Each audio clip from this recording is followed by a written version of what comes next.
Hey, come here. You like pro wrestling? We got a little something for you. Two fans, 3,000 miles away. We each been watching for more than 30 years. Celebrating the art form, the action, the homoeroticism. We ain't rating matches. We ain't analyzing stories. We ain't experts. We just sit down, shut up, and mark out!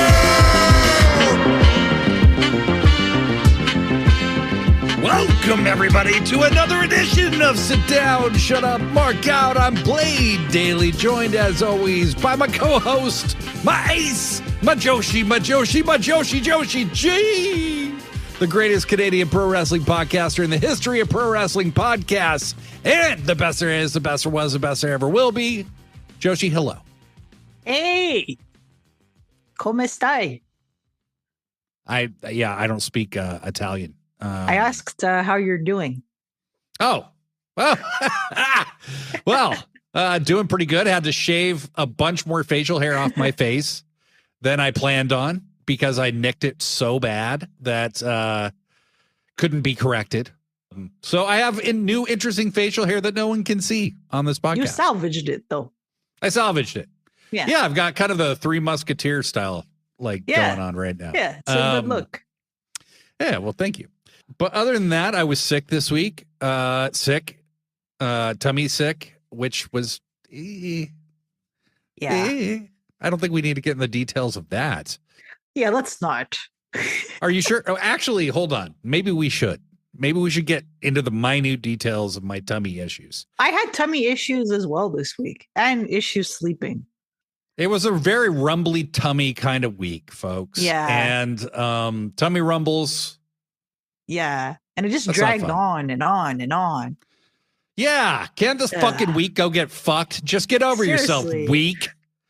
Get over yourself. Some good news, Blade. Yes. And I don't mean this disrespectfully towards you, but Canada did beat the United States yesterday in hockey. Oh, well, I would take that super personally because I'm huge hockey fan.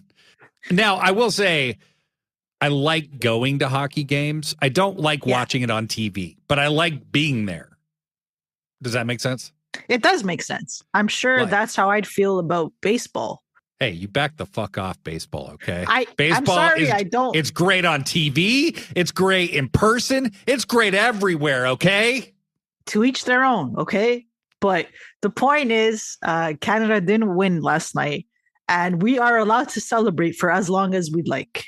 Yes, Lance Storm was remarking upon the people in his hotel who were mad that the U.S. lost, and then that Canada celebrated for a whopping 3 hours. How terrible, right? How terrible. How terrible. Now, such degenerates. I tried to bring him up to speed. Like, look, you got to do the conversion, okay? So, like, Canada's running a weak dollar right now. So, based on the U.S. conversion, 3 hours of celebration time is really 14 minutes in Canadian currency. Exactly. So, thank you. So, so really Canada had really kind of gone on for a long time. You know what I mean? They used it all up. So, I mean, I can see the point. Oh, come on now. Anything new and interesting in your world, Joshi? So, Severance is back. You absolutely need to watch this show. Yes. Okay. So planning to watch episode 6 tonight. Mm-hmm. Mm-hmm. It's so complex and visually stunning. I think you would like it as a Twin Peaks fan. Okay. And White Lotus is back, season 3. Mm-hmm. I've seen the trailers for that. Yeah. Only one episode so far, but it's already looking like a pretty messed up season. So lots to look forward to because, we like the sick stuff. We do like the sicko stuff. I saw Captain America in the theater. How was it? It was all right. Yeah. It was like, middle of the pack, middle to low. It wasn't a bad movie. It's just, there's not a lot of characters I care about in this movie. And that's kind of a problem when you're trying to get into a movie. You probably want to at least have the characters be interesting, Oh, yeah. So saw that. That was all right. I like going to the movies, though, so that was fun anyway. And started watching the show Common Side Effects.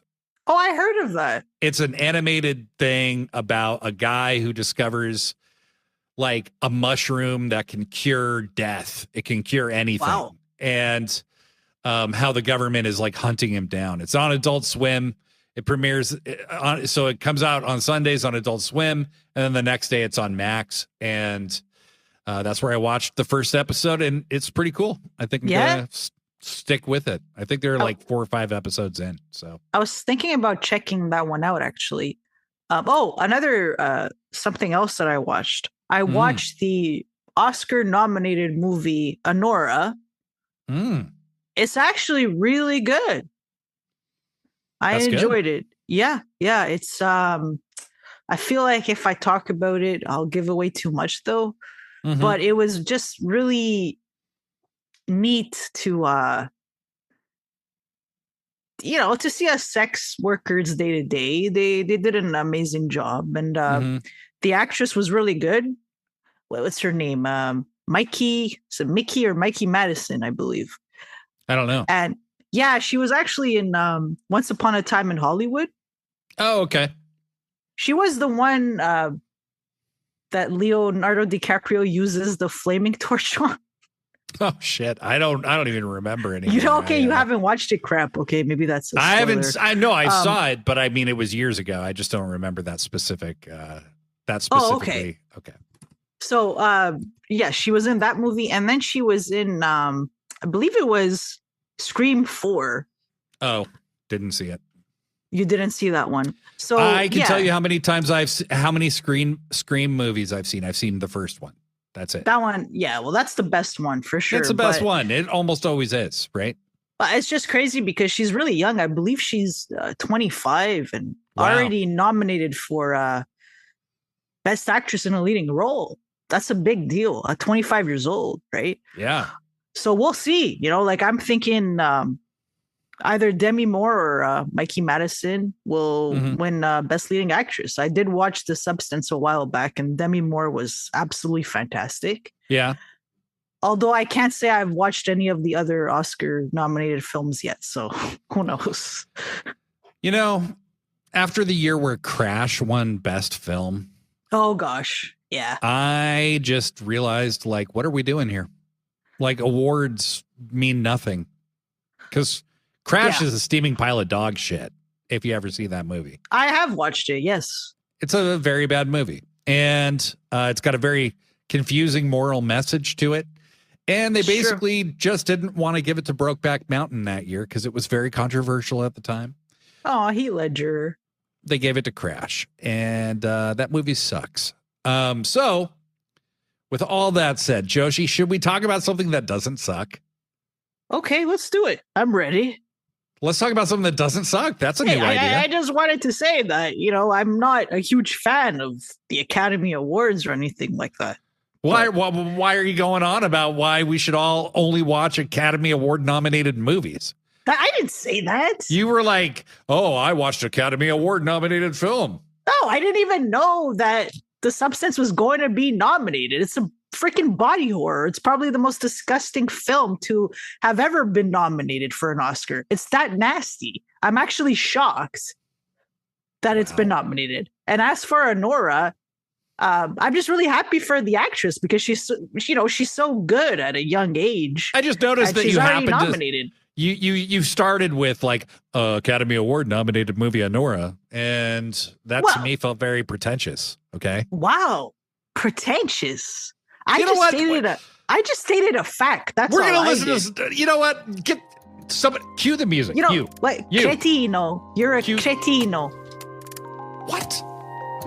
Yeah. Anyway, let's move on.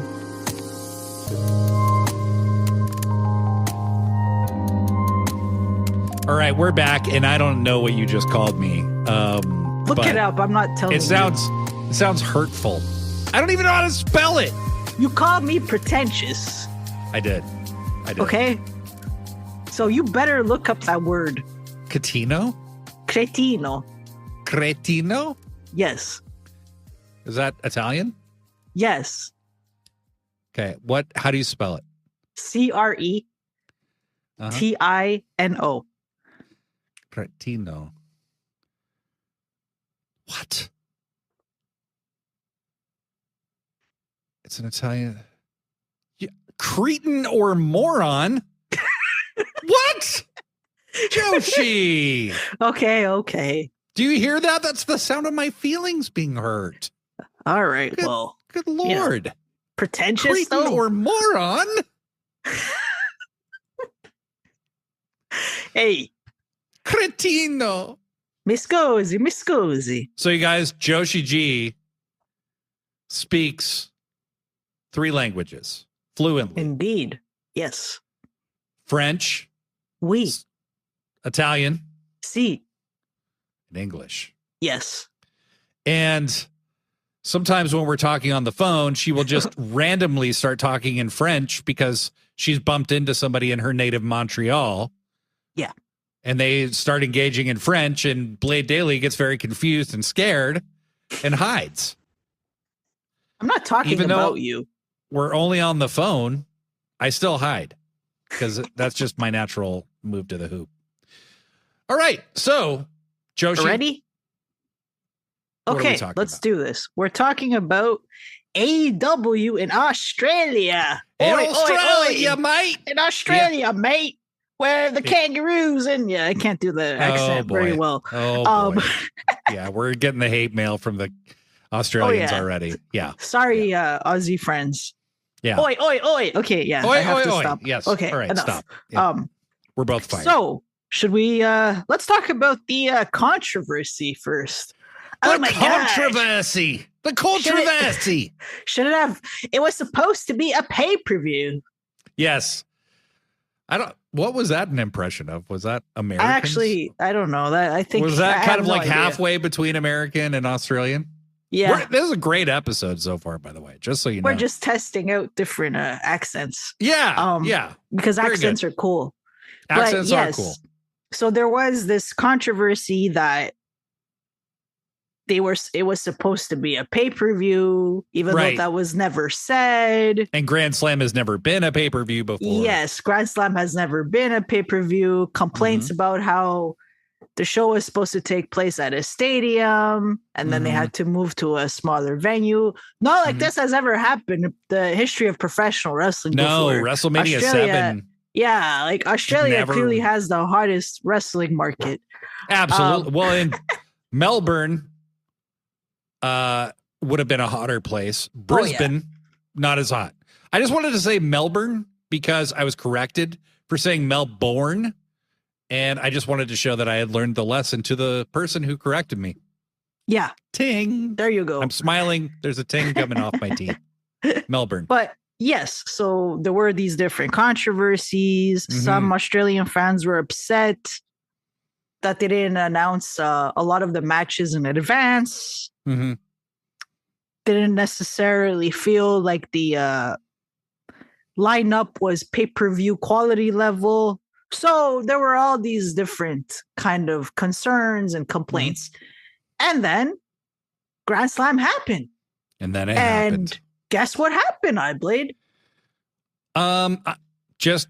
This is a guess because, of course, I haven't seen Grand Slam. Were there 14,000 people screaming their fucking heads off and going absolutely apeshit and having a great time? Yes. Okay. I cheated. I have seen Grand Slam. Hey! And that's because we do a podcast about pro wrestling and I wanted to watch it. So, So there was 14,000 people losing their shit. They were an awesome crowd. It looked amazing in the arena. Like, I loved the green. Them leaning into green. AEW has never really done that before. That was awesome. And then we saw some amazing wrestling. Perish the thought. But we did.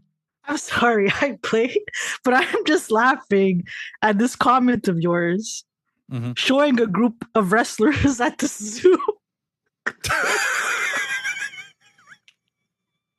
I love that you mentioned all those photos with wrestlers at the zoo.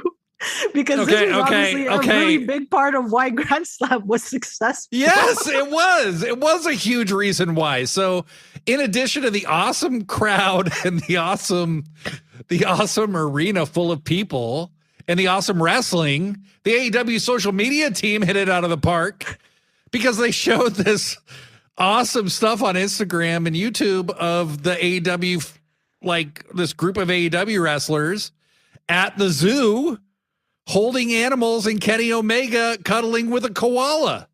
That was a beautiful picture. It was. It made the world a little better. I didn't watch those videos like 75 times instead of doing my job that I get paid to do. I didn't do that. But yes, it is in our show notes that the zoo pictures were a big part of the success of AEW in Australia. Okay? I'm lonely. All right? Is that what you want to hear? It's just funny that it's there. That's all. It just made me laugh because I don't know. It took me. Took you by surprise. Yeah. All right. Okay, the show kicked off. Okay, I need to stop reading that and laughing. Okay, sorry. I did like those photos, by the way. And I think in order for these AEW shows to be successful moving forward, the international ones, they need to go to the zoo first. Yes, and just a preemptive zoo visit with photos and video would probably make every AEW event more successful. Like, maybe even that's how they book future towns. Like, is there a prominent zoo nearby? You know what I mean? Yeah. And we're stealing Kevin Steen's old gimmick, Zoo Enthusiast. That was his old gimmick. Because he enjoyed the zoo so much. And don't we all?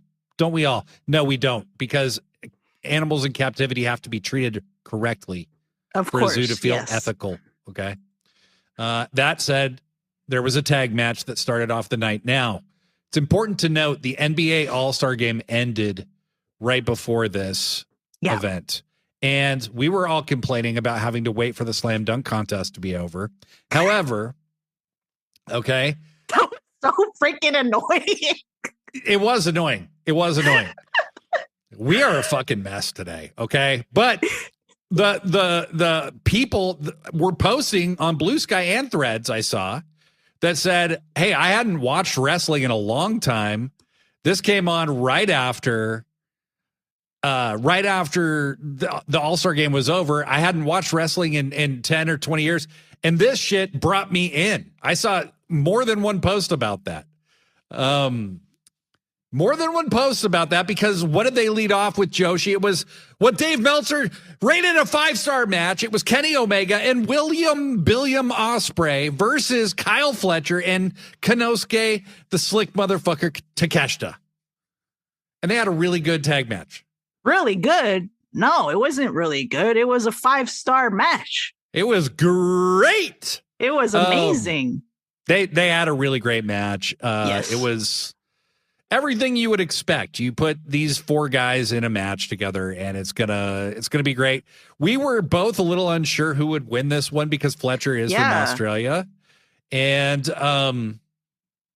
it was won by Ken Omega and William Ospreay, and they won the match by pinning Takeshita. I was like, okay, I don't really want to see any of these guys lose, is the thing. Of course not, yeah. But how they beat Takeshita was Kenny has Takeshita in position for a one-winged angel, right? And Willie Bill jumps off the top and hits a fucking hidden blade on Takeshita. That Omega then immediately turns into a one-winged angel. It's like the Doomsday device that the Road Warriors used to do, which for a long time was the coolest looking finisher of all time. Double team finisher. And this might have outdone it because it's like you don't just get one concussion, you get 2. Okay? Exactly. You 2 know? for the price of 1. Yeah. Yeah. It's an amazing deal when you think about it. CTE. Okay. Anyway. Oh yeah, that's bad. All right. Let's not. D&D. D&D. Bring the dildos back. Bring the dildos back. Hey, everybody, dildos. Okay. Hasn't Kyle Fletcher's progression been absolutely astonishing to watch? Stunning.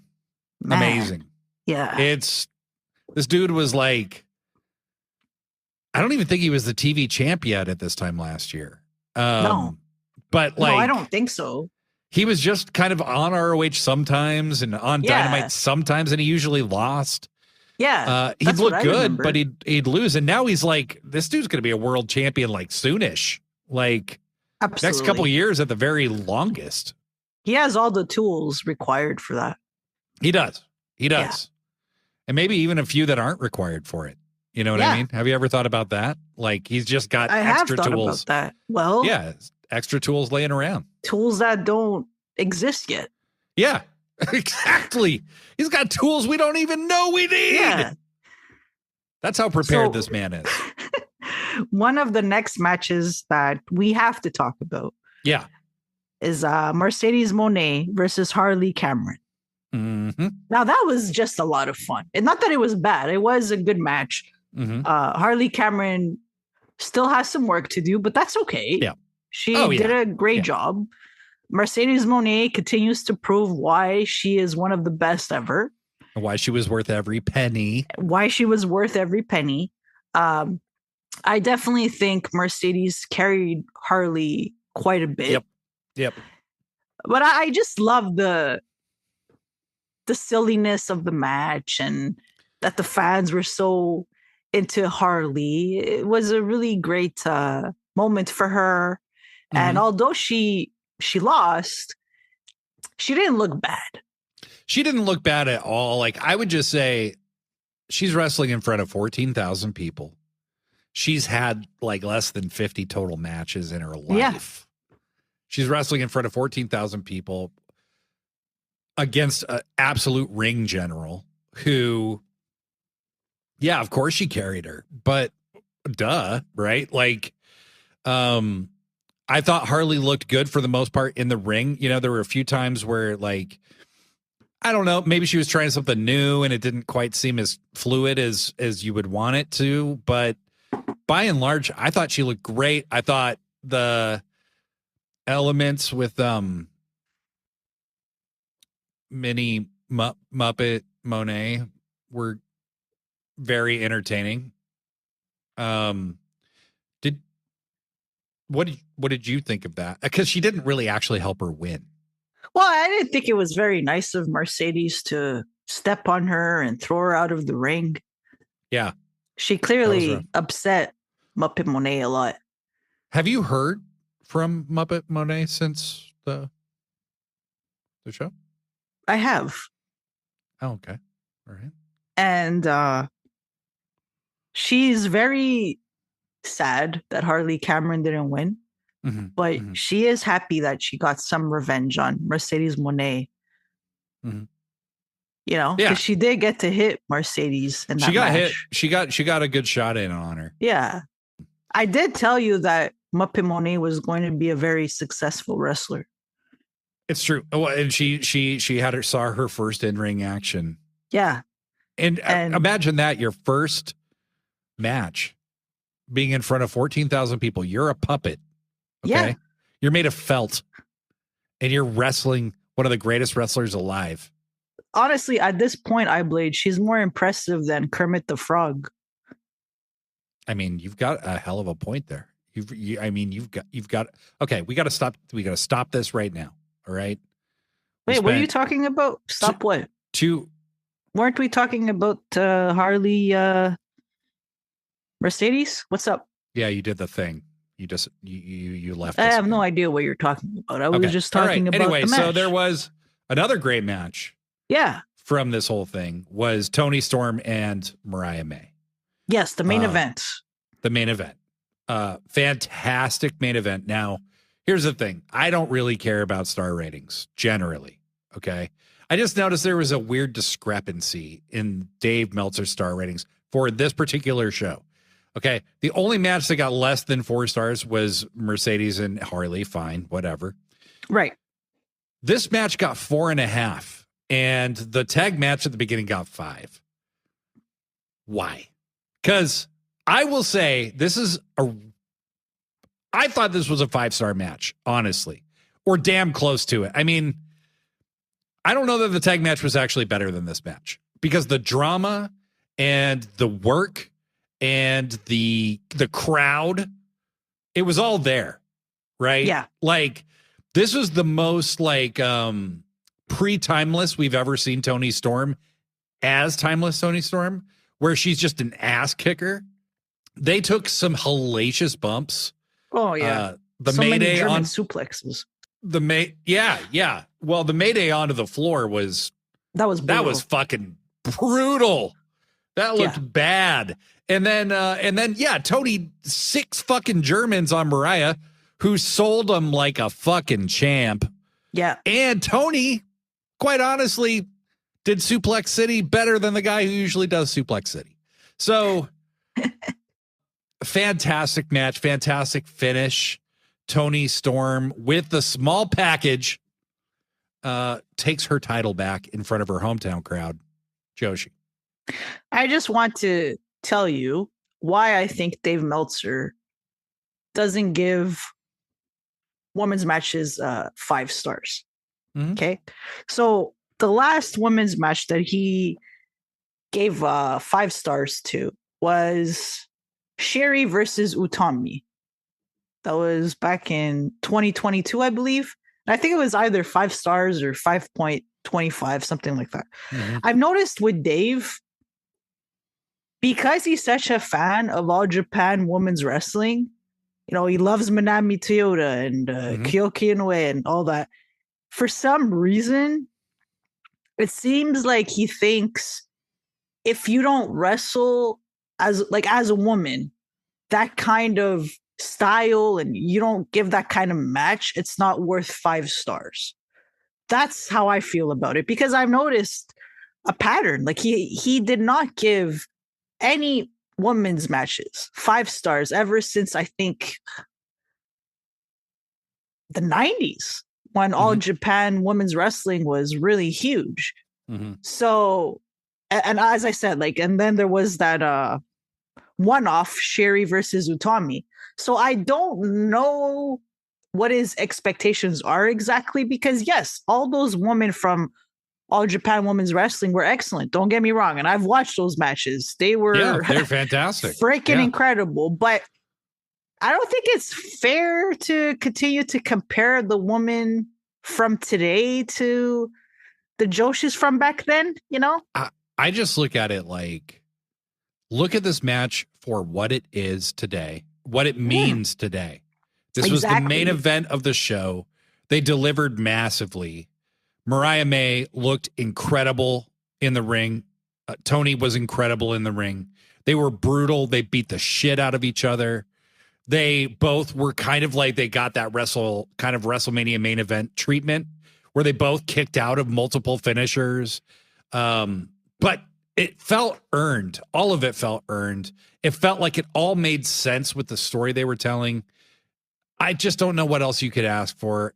Dave didn't give Mercedes versus, I can't remember her name right now, from New Japan or from Hazuki, which made no sense, because he said he thought it was the best women's match in the United States that has ever happened. Yep. And he didn't even give that 5 stars. He's just very weird with rating women's matches.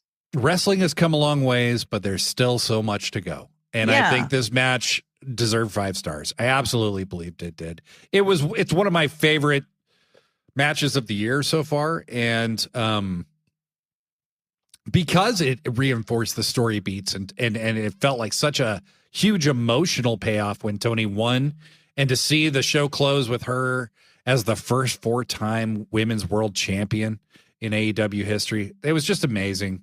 And you can tell what a great show it was, because the trolls, the only thing they could think to say after the show was that the ring was too small.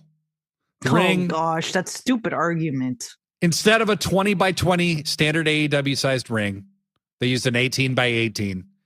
And people were trying to say that the show is ruined, that there were a bunch of miscues and botches. Not true. Because the ring was too small. And that's ridiculous. There was This was a fantastic show from top to bottom. These stupid points catch fire because of X largely. And Blue Sky, honestly, I was disappointed in you that you guys carried that over and gave that, you amplified that. We can't call a place like Blue Sky great if we're going to find ourselves doing the same dumb shit that people on the shittiest app of all time are doing. So right, absolutely. Be better, Blue Sky. But yeah, if all you got is the ring size, that was a fucking amazing show. It really was. It was excellent. I feel like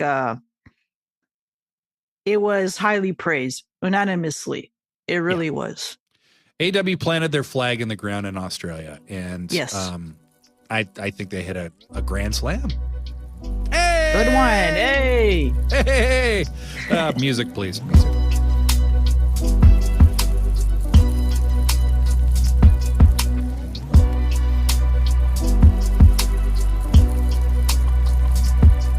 All right. Well, after that insanely good pun, Joshi literally can't look me in the eyes right now. Her respect for me has clearly fallen off a cliff. What are you talking about?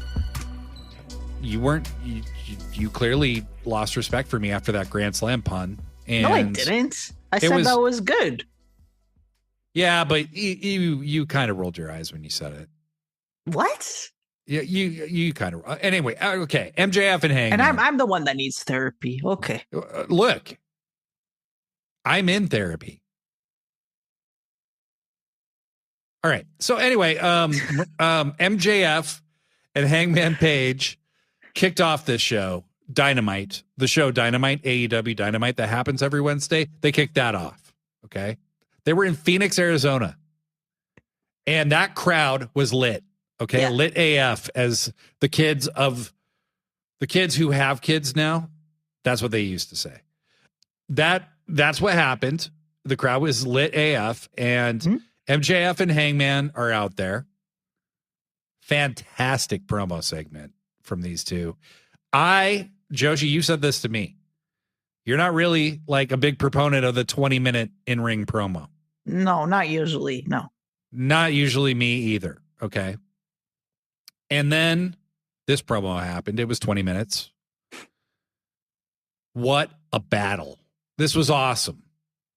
MJF made so many great points in this promo about how, well, the fans they just decide that you're the main character. The fans cheer, right? MJF runs through all of Hangman's crimes. You know, you burned a man's house to the ground, the crowd cheers. You know, you drank too much and your friends left you, the crowd cheers. You know, like every terrible thing Hangman does, the crowd cheered. And I love the way he ended it. He goes, you know what? You be the main character all you want. I got no problem being the bad guy. Cold as fuck. That was so great. Joshi? I absolutely loved their promos. Mm-hmm. Yeah, like you said, I'm not the biggest fan of 20-minute promos, but in this case, it was so well done. Mm-hmm. Both these men did a tremendous job. MJF is back. Mm-hmm. Is back in a way that I like. Yep. And like you said, he made a lot of good points. The fans get to choose who is redeemable and who isn't, right? So that was probably the best part of the whole thing. Yeah, right? Because he's right. It's a really good point. And we are so fickle, as the new Daniel Bryan used to say, right? We are so fickle about who gets redeemed and who doesn't, right? Like we let Swerve get redeemed after he broke into a man's house, and then we started booing the guy whose house he broke into. Exactly. So with Hangman Adam Page, the fans, I mean, I really love him, but the fans in general, AEW fans, we just like this guy a lot.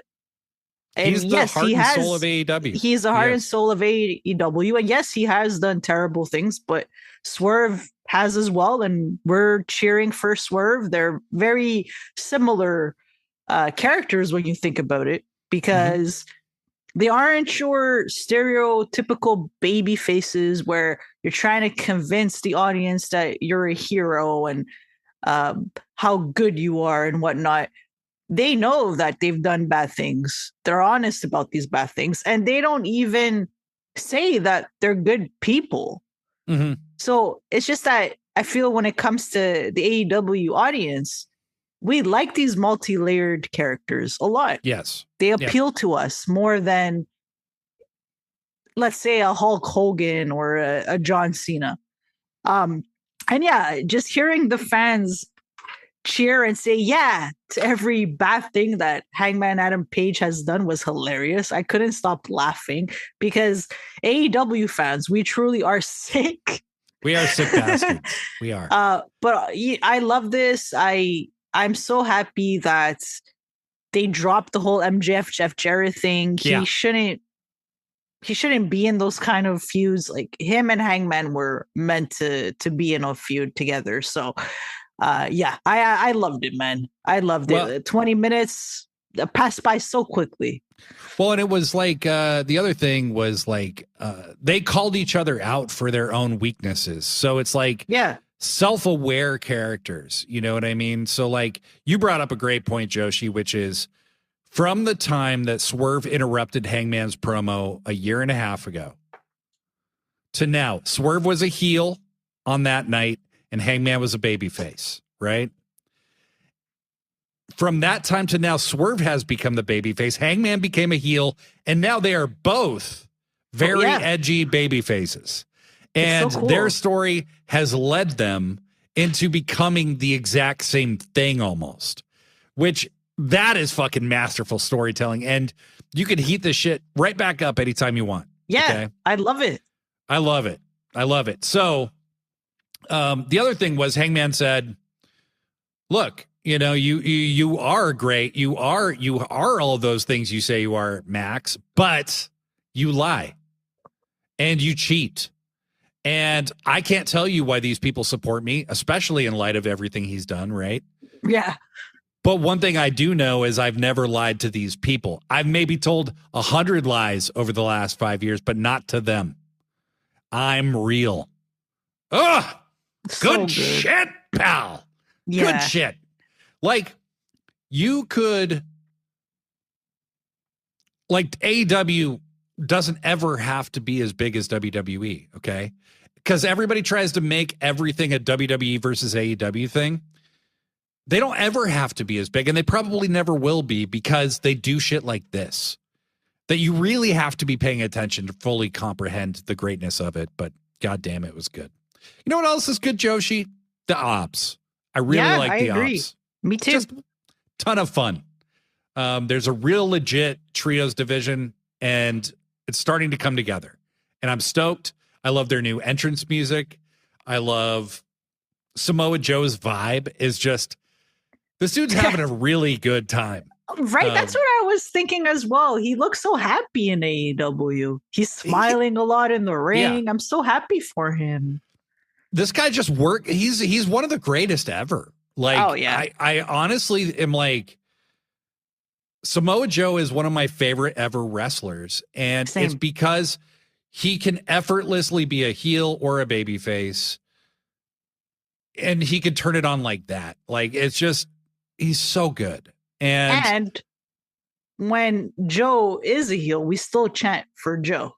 Of course we do. Because he's fucking Samoa Joe, baby. Speaking of Samoa Joe, you know, he was a fucking hard-hitting son of a bitch, and he still is. Mm-hmm. But so are Powerhouse Hobbs and Large William. Okay, Big Bill. That was good. Yeah. Holy shit, these guys beat the fuck out of each other. So it's a anything goes match, basically. These guys just beat the shit out of each other. It was vicious. It was brutal.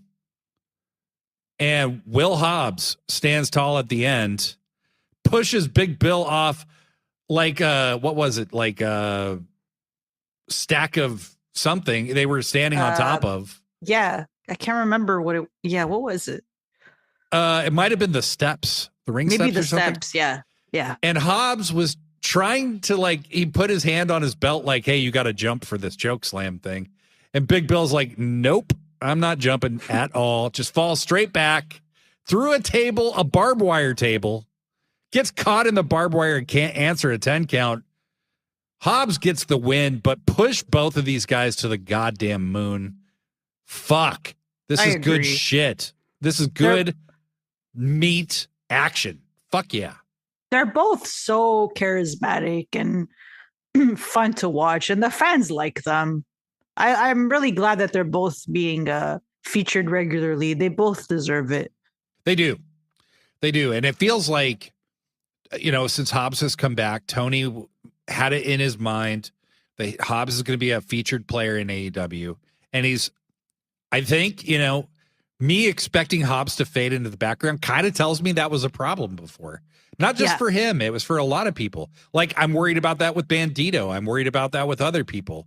Is once their kind of moment of shine is over, I don't want them to fade into the background. And, jury's out on Bandito, but Hobbs isn't fading. And I want to see Hobbs be featured. You know what I mean? Me too. Yeah. And Big Bill's ready to break out in a big way. So, who else is ready to break out in a big way, Joshi G? Megan Bayne. Megan Bayne. Look, I'm a Bayne bitch, okay? I'm a Bayne bitch. Gosh. All right. I'm a Baynian. I'm a member of the Baynian Council. I'm a Banemaniac. Okay. Okay. All you stat simps, I'm sorry. But the Baynian Council spoke firmly, and our goddess, Megan Bayne, triumphed over Chris Statlander. Clean as a whistle. Wait. What? Let me correct your memory a little bit. What? She did not win clean. Clean as a whistle. What are you talking about? Her boyfriend's ex-girlfriend helped her win. Come on now. Oh, Penelope? Yeah, Cantaloupe Ford. Yeah. Penelope Ford. Yeah. Joey Janela's ex-girlfriend. Helped his current girlfriend, Megan Bayne, win the match. Let's get that straight. Well, when you say helped, like, what do you mean? Like, I didn't see anything. Yes, you did. Oh, you mean when she pushed her off the rope? Yeah. Stat? Yeah. Oh, whatever. Like, who cares? Oh, whatever. Yeah. Clean as a whistle. That is not clean as a whistle. She hit her with the F5. Stop lying. It was over, and the Baynian Council was extremely excited about that. Okay, look. I do agree that Megan Bayne had to win that match. Yeah. And it's a good thing that she didn't win clean, because you don't want Chris Statlander taking a clean loss right away. No, I agree. Okay? I agree. So I am happy that this rivalry is going to continue. Mm-hmm. And I just want to point out that Joey Janela attracts beautiful women. Bro, I don't know what you're doing, man. I don't know what you do, Joey, but you do it well. Whatever it is, you're doing a real good job, because holy shit. That's all I should say. That's all. But Joey, I'd say teach me your secrets, but I'm way older than you. Like, whatever you're doing, I probably can't do, but goddamn. Hats off, player. That's all I got to say. You know who else is really good, though, is Ricochet. And oh, my God. My God. So let's just rewind and go back to like August. Ricochet, then known as Ricochet, makes his debut in AEW in a Casino Gauntlet match at All In Britain. And everybody's like, look, he's a great wrestler, right? And I said this too, okay? Mm-hmm. Who's going to talk for him? Oh, me too. Yeah. Like, just put him with the right mouthpiece. I'm sure if you go listen to an old episode of the show, we were saying it then. But that's what we felt he would have to do. And based on everything we knew about our friend Trevor, the Trevor and Trevory, we assumed that he would need a mouthpiece. Then this Hurt Syndicate thing started. And we're like, oh, that's what they're going to do. Yeah. And he'd be so great with MVP speaking for him. Then they annihilated that whole idea. And Trev started showing us his more Trevor-ish traits. You know what I mean? He started acting a little dickish. He started acting like a bit of a prickochet instead of a ricochet. You know what I mean? And then they threw toilet paper at him. Yes. They did it at the Hammerstein. Then Swerve did it at World's End. And the world changed forever. Well, I do feel like the fans were trying to help him. They were trying to help him along. Right. Yeah, they were just saying, maybe there isn't enough toilet paper in the bathrooms at that or like venue, your shit, so wipe it up. Or like there's poop on you that you can't see. I bring, that's a great point, Joshi. I bring a roll of toilet paper just in case there's somebody walking by with poop on them. You never know. And I'm like, you here, never know. I throw it right at their face. Like, yeah. Clean up. Like, I'm not touching it. So poor guy probably had poop on his tights. Yep. And he didn't even notice. Might have pooped himself. Yeah. So you have a lot of people landing on your intestines. I mean, it could happen. It could happen. So the fans were just trying to help him. And look at what he does. Look at what he did. Well, yeah, right. And Trev takes it super personally because he's a dicochet. And he cuts a promo. He comes out in Swerve's robe, in the Jimmy Rave robe, the embassy robe, and starts talking some shit. A blast, okay? And he's just doing like Memphis heel shit where he's like, I'm so handsome, I'm so good, you all suck, blah, blah, blah. Like, I look too good not to be a champion, that kind of shit that you could hear fucking... Jerry Lawler's Monster of the Week saying, right? And Swerve's music hits, but only Prince Nana comes out. And they have this little face-off, and Nana shows some acting chops here. He says, no matter what you think of me, no matter what I've ever done, this robe represents those that I have led and those that are no longer with us. Everybody knows he's talking about Jimmy Rave, right? Yeah. And Swerve obviously treated this robe with a lot of reverence, right? It's the sign that you are the gold standard of the embassy, right? And Swerve and Ricochet listens to him, and he's like, "Oh, Donna, you can have the robe back. Take it." And obviously, Nana is not going to take this robe off Ricochet. Well, the guy could kill him. Right. In his white turtleneck with the 8th grade picture day look he's got going on under that robe. And he's wearing a white shirt. Yeah. He wants to get blood on that shit. And there's probably like scissors hidden somewhere. Yeah. Like in his boot. Or remember he had it in the turnbuckle in one of those matches. So against A.R. Fox, who he took captive and almost murdered in front of Swerve. He's a sadistic man. Great promo segment. It was a lot of fun.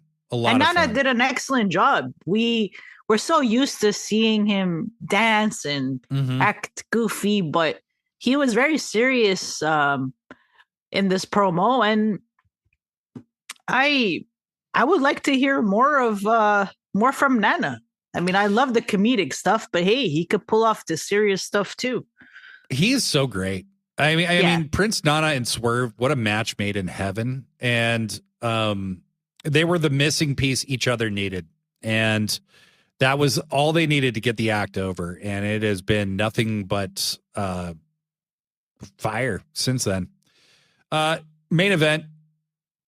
Orange Cassidy faces Roddy Strong. Winner faces Konosuke Takeshita next week. Winner of that match will face Kenny Omega at Revolution. Orange Cassidy beat Roddy Strong in a very good match. I watched this whole show twice, and this match is the best match of the night. Yeah. It's a really good match. Like, I love it when Orange Cassidy is with a guy who's really technical, because Orange is so good at it. Orange came out in the light blues, which we haven't seen in a long time, kind of showing, hey, maybe he's back to his carefree ways. Came out to Jane instead of Where Is My Mind. That was very fun. Roddy, god damn, this guy can go. He's a Dean Malenko clone, but I'm telling you. These backbreakers he does are, when they call him the Messiah, I mean, it's not catchy, okay? Messiah of the backbreaker is kind of a mouthful, but like, yeah, you see why. Like, he tortured this man. Tortured him. And Cassidy gets a clean win. I did like the drama of Orange Cassidy going out and hugging Kyle O'Reilly from their conglomeration days. Yeah. And then Roddy doing it too was also funny. And Kyle, somebody in our group chat said, Kyle O'Reilly is the nerdiest killing machine of all time. I love Kyle O'Reilly. He's such a goober. He's just a goober. He like makes Canadian. The big, oh, that's so sweet. Like makes the big dorky face. Keep in mind, he's Canadian. He is Canadian. He's from Vancouver, BC. He's a sweetie. Yeah. He's a sweetheart. And after the match, Takeshita and Mark Davis run down and start laying the fuck down on Orange when a battle cry is heard. And Joshi G, or possibly Books and Body Slam's future husband, Kenny Omega, runs down to the ring to make the save to close out the show. Now, so it's next week, it's Orange Cassidy versus Takeshita. Mm-hmm. The three of them are all looking at the international title. That international title looks really good in the hands of Kenny Omega. It does. Ken really Omega looks good with that belt. He looks good with any belt, though. I knew you were going to say that. That's the thing. Yeah. I knew you were going to say that. Earlier, what did you say? Oh. Let's not repeat. I said that belt looks good on him, and you said, what? I said I agree. And let's leave it at that. Oh, I see. Okay. All right. That's all. All right. Well, I have fine. Some I said that I would like to be his belt. Yeah, that is what you said. And obviously joking because I love my Joshi J. But how awesome has it been to have Kenny Omega back in AEW? What a difference. Top of the card, white meat baby face. Yeah. Kenny is awesome. He's just so awesome. He's just great. So, interesting theory that we're about to get into when we review Revolution and what we know so far. So let's do that right now. What do you think, Joshi? Let's do it. Yeah. You ready? Yes.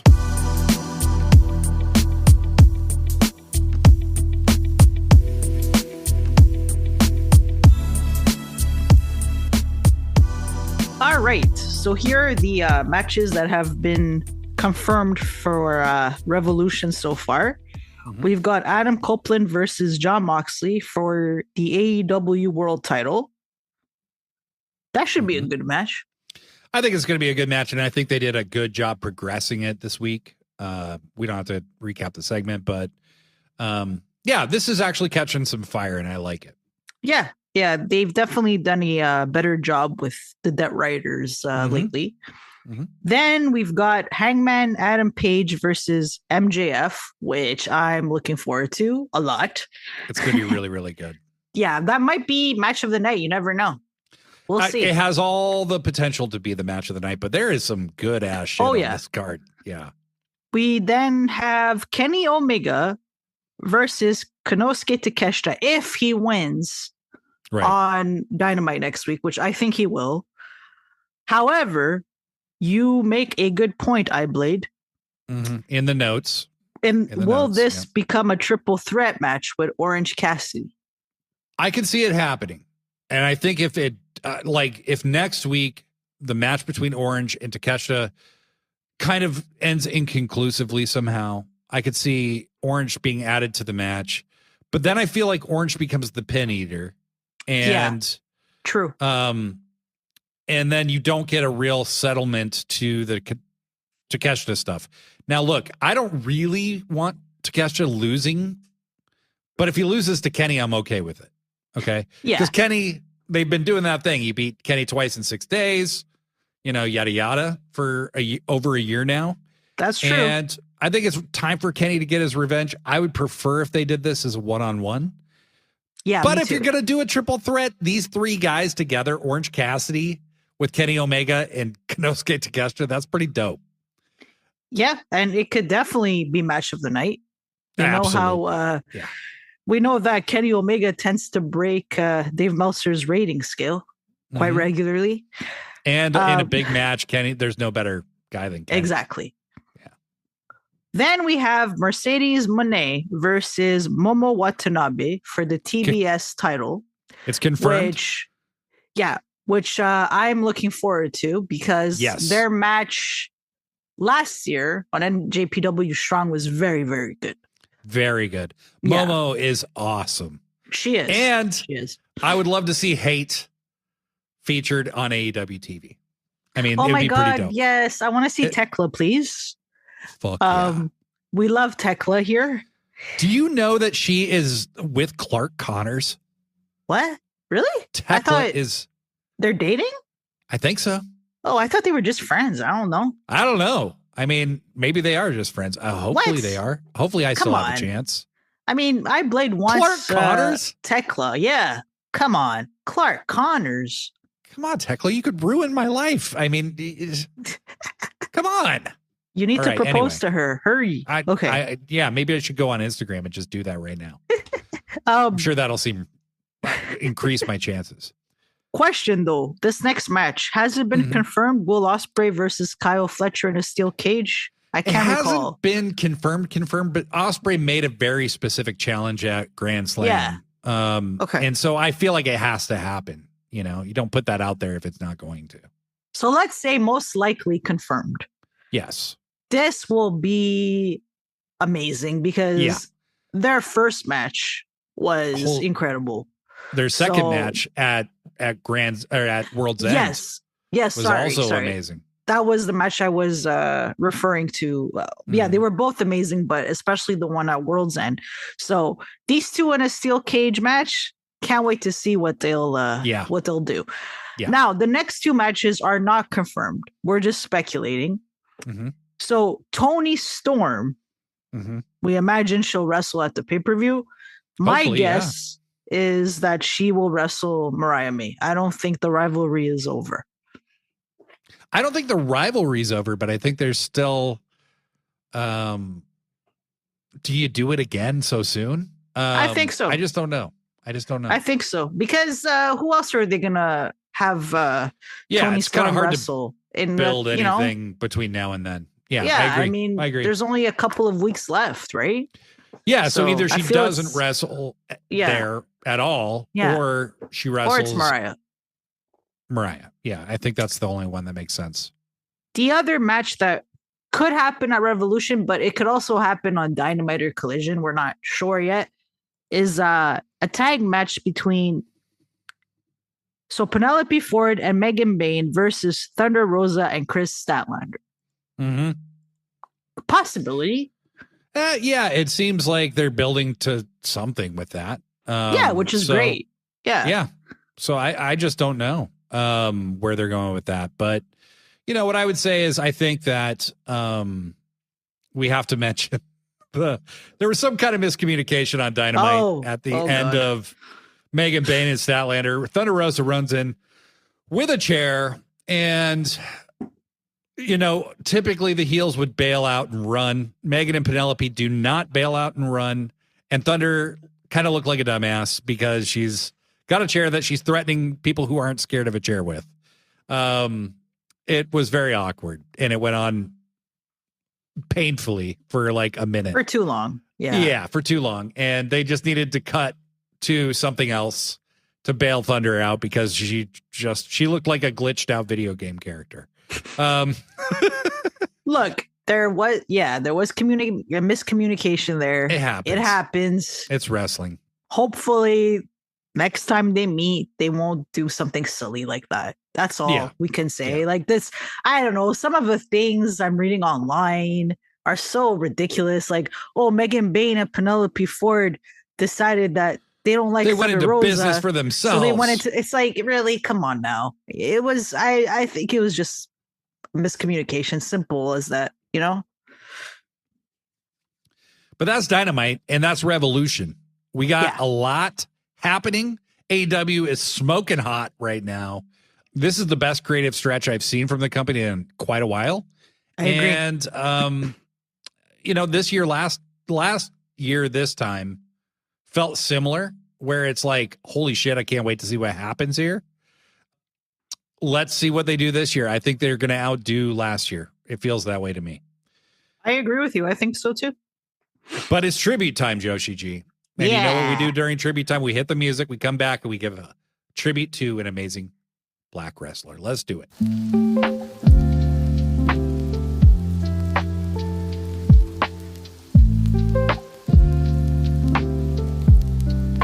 All right. Well, this week is the wrestler that I knew we were going to feature no matter who else we had, because he doesn't get enough respect, ultimately, in my opinion. And that would be the fucking badass from Warner Robins, Georgia, Ron Simmons, the first ever acknowledged, recognized black world champion, at least in America. And this guy was a crazy athlete. He was an All-American defensive tackle for the Florida Seminoles in the late 70s. He did briefly play in the NFL and the CFL and the USFL before he started training to wrestle. And this is a very, it still is a very common thing for people to do. But even more so in the 80s, I think basically every person who didn't pan out in the NFL ended up being a professional wrestler for a while. And he was trained by Hiro Matsuda, who trained another football player who didn't work out, Lex Luger, and another guy named Hulk Hogan. Ooh, fuck him. But Ron gets trained kind of in the mid-'80s to give pro wrestling a try. And he debuts in 1986 for Jim Crockett Promotions, which would eventually become WCW. Kind of uneventful. He had a few angles, but he was just kind of a ignorable, easy to miss babyface from like 86 through 88. Just didn't really do a lot. I think he wrestled elsewhere too. I think he might have wrestled in Florida a little bit as Florida was dying its last breaths. But, was featured in Jim Crockett television somewhat regularly. But his real break, Joshi, came in 1989. Because unbeknownst to Baby Blade, okay, my first year watching wrestling, there had been this storyline where Rick Steiner was in love with this woman named Robin. And she was this nerdy girl. And Rick was just completely in love with her. And they did this backstage skit, which, guys, go on YouTube and find this, okay? It's fantastic. Jim Ross is helping Rick Steiner get ready for his date with this lady named Robin, okay? And they show her in her final form, and it's woman, okay? It's not Robin, all right? And she turns on the Steiner brothers, and she introduces her tag team, and they are called Doom, okay? It is these two jacked motherfuckers who are incredible athletes under masks, okay? And Doom is fucking awesome. And for like 6 or 7 months, nobody knows who Doom is, okay? But they win the tag titles. They finally lose I think it was like a titles versus masks match to the Steiners. And they have to unmask. And it's Ron Simmons and it's Butch Reed. People will say they knew that it was Ron Simmons and Butch Reed. I did not. I had probably never seen anybody unmasked before. These guys just kicked fucking ass. Ron Simmons was so legit as an athlete. He was so quick. He was terrifying to watch. He was a great worker. Amazing. They end up managed by Teddy Long after a while. And I think Teddy manages them to the world tag titles. Just an incredible tag team. Joshi, did you see Doom kind of in their initial run? Somewhat, but obviously not enough, because I was really young at that point. Right. Oh, yeah. Actually, now that I'm thinking about it, you're 7 years younger than me. So I was 9, 10. You would have been like 2, 3. So yeah. Okay. You wouldn't have seen them in their initial run. So,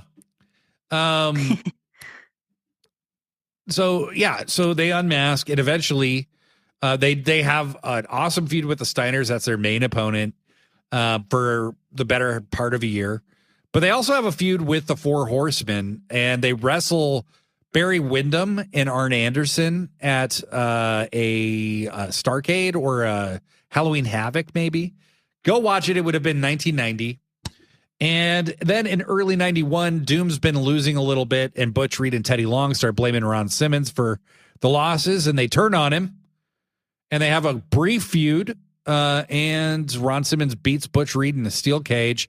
He turns babyface, and, you know, Ron's featured quite a lot on WCW TV, and, you know, starts winning more.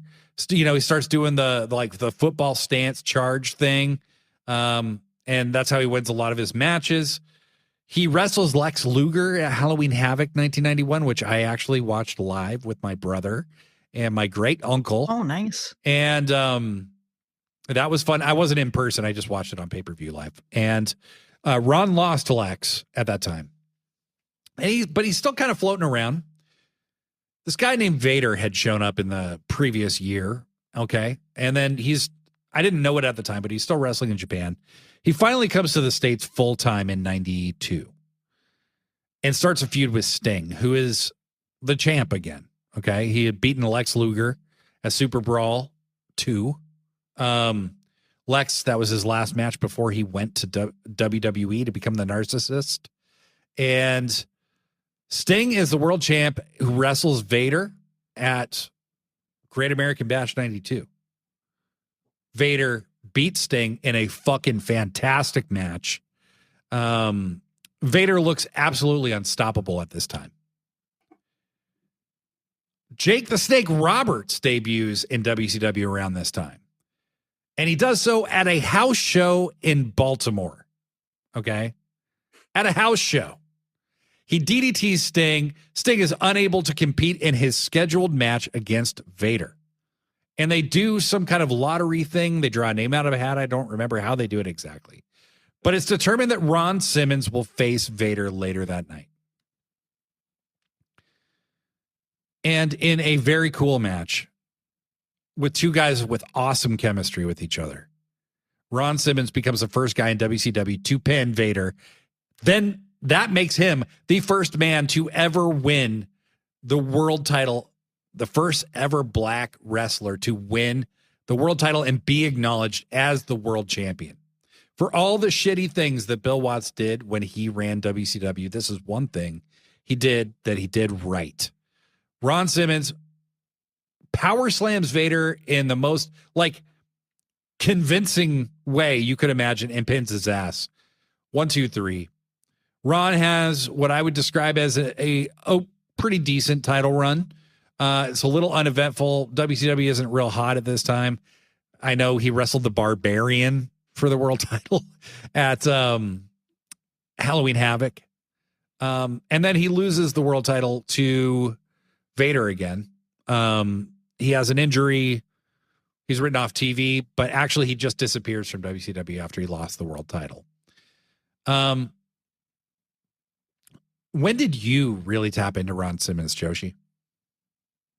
So, unfortunately, because I'm younger than you, don't keep reminding me. Saw most of. I don't mean it that way. I saw most of his run in WWF, so I knew him as Farouk, right? I was aware that he worked in WCW. He was in ECW for a little while as well. He also wrestled in New Japan. Yeah, there's a few years where he just disappeared from TV. I had no idea what was going on with Ron, but he was, I had read that he had wrestled in ECW a little bit and Japan. Yeah. And New Japan. So when he joined the WWF, that's when I became very familiar with him. So, of course, I remember the Nation of Domination. and I remember APA. So Nation of Domination, rewatching the Nation of Domination in 1996, 1997, that was the best period for them. Farouk as the leader was so good. Right. They came out and they were just so freaking cool. And you had all these different black wrestlers in this faction. You had Farouk, you had Crush, D'Lo Brown, Savio Vega, The Godfather, Ahmed Johnson, and you had Clarence Mason, and then eventually we got other members, which, I mean, it was still good, but to be perfectly honest with you, it was the best faction to me when Farouk was the leader.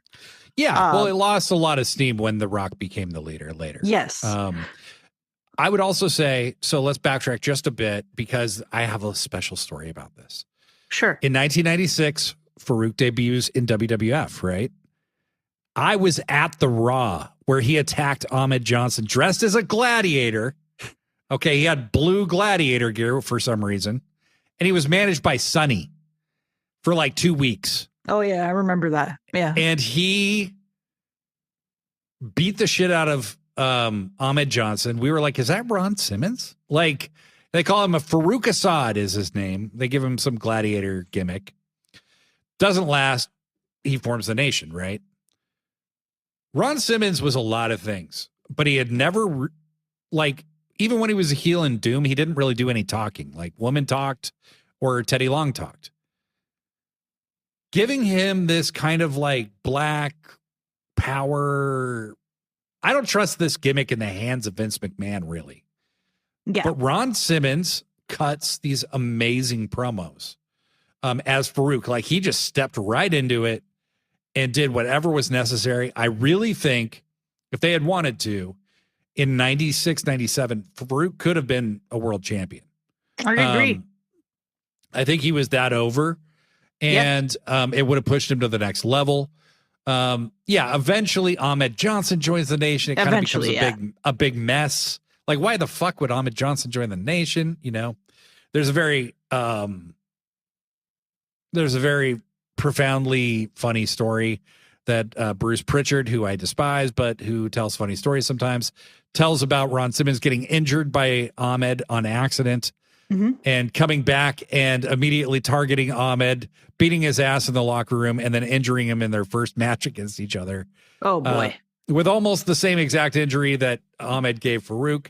But yeah, go ahead. So he wrestles, you've got Kama, who is to become the Godfather later. Yep.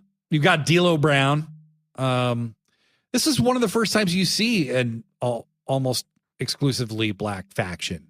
Well, they did eventually add Owen Hart, which didn't make much sense. Weird. But Crush was weird too. Yeah. Because he's not black. Nation of Domination was so much more intimidating with Farouk as the leader. And I will say this, The Rock, I mean, if he didn't join the Nation of Domination, if he hadn't joined, he wouldn't have become such a huge baby face. Working with Ron Simmons helped Rocky become The Rock. And exactly. Without Ron Simmons, his career looks entirely different. Well, Rocky Maivia just wasn't cutting it. The fans were booing him. And I was one of those fans. Yes. I was as well. And when he did join the Nation of Domination, he was a terrific heel. And eventually the fans cheered for him and they liked him because he was so good at talking. So I do think The Rock needs to give Ron Simmons a lot of credit for that. He helped him a great deal. And he did eventually become the leader, unfortunately, because I did prefer Farouk out. Yeah, unfortunately. But it's just amazing how many black wrestlers were in this faction. Even like D'Lo Brown.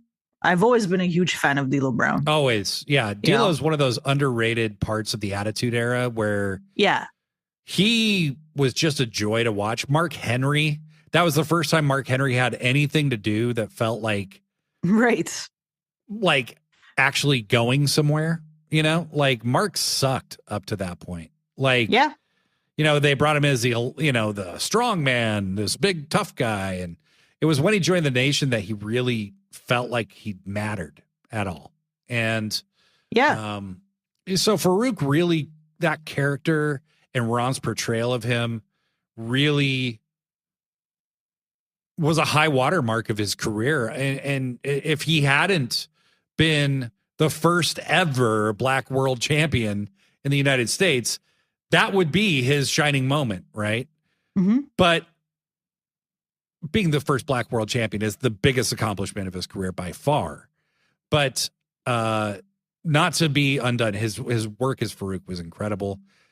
And even after getting bounced from the Nation, APA, he brings this dude Bradshaw, who was literally dog shit up until this time. I'm sorry. Like, Bradshaw sucked. Okay. He was in the Blackjacks 2 with Barry Windham, where they were just trying to retread Barry Windham's dad's old gimmick. He had been Bradshaw, Justin Hawk Bradshaw, that nobody gave a shit about. But they started this gimmick during the Attitude Era, and I got to say, it was a very funny gimmick. Oh, I loved it. I loved APA.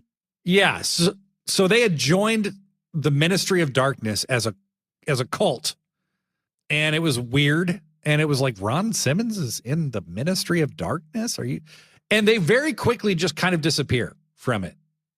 They did wrestle with the weird, you know, demonic script stuff, cult stuff written on their chest. Then they kind of break away from all that. And as the Attitude Era really kicks into gear, they become the APA, which is the Acolyte Protection Agency.